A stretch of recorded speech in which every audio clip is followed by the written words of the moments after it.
As the White House struggles to deal with all of that, there are reportedly going to be, fewer staffers to work on these issues in the coming days and weeks with more staff turnover there. Let's talk about the Biden administration exodus and problems ahead with tonight's Dream Team panel, Democratic strategist Kevin Walling and Project 21 co-chair Horace Cooper. Gentlemen, welcome back. Hey, Shannon, good to see you. Good evening.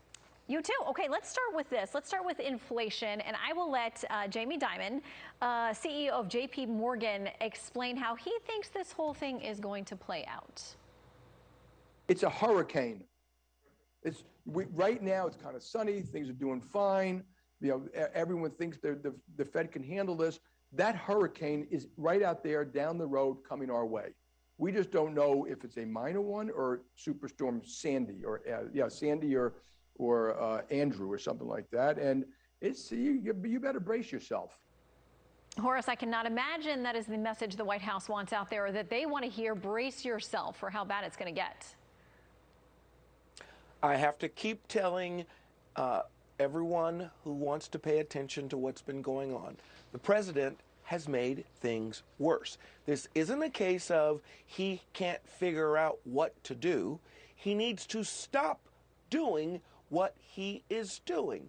He could make a commitment that in the next 10 years that there will be opportunities for people to invest in the oil and gas industry, that they're not going to overregulate, and that things like independent contractors, which his government is trying to shut down to make people become unions, that they're not going to. He could actually say, I am going to put a 180-day suspension on all new federal regulation. There are things that he could do, but instead he continues to pursue the bad policies that are causing this problem.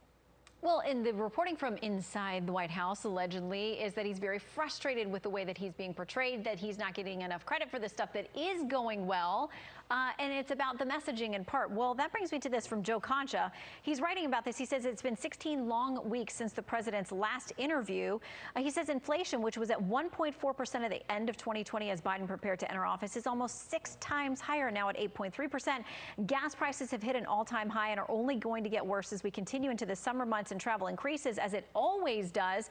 So, Kevin, why not get out there, have the president do a couple of these one-on-one interviews and make his case?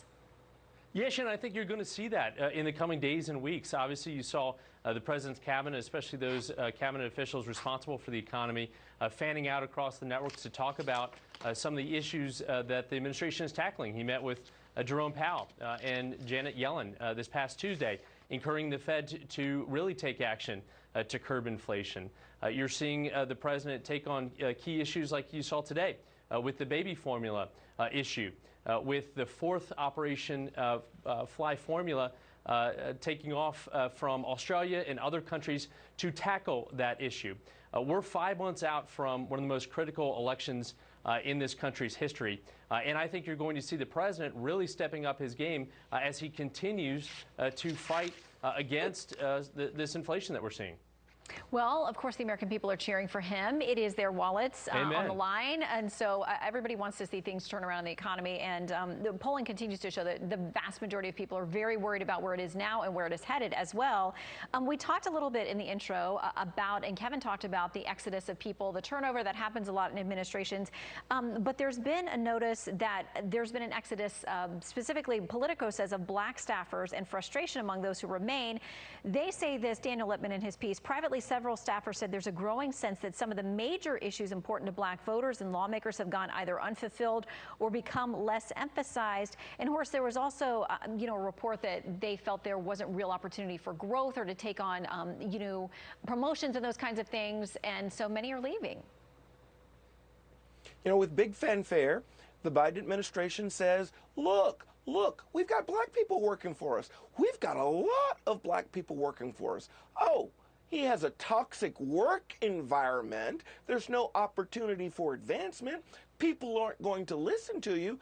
But like in so many other areas, he has made the situation worse. It's not a surprise that the practical solutions that many Americans, black, white, or brown, might want to bring forward, they're not going to let those be considered, because the woke eco policies are always going to be put first, even though those are destructive and they hurt our economy.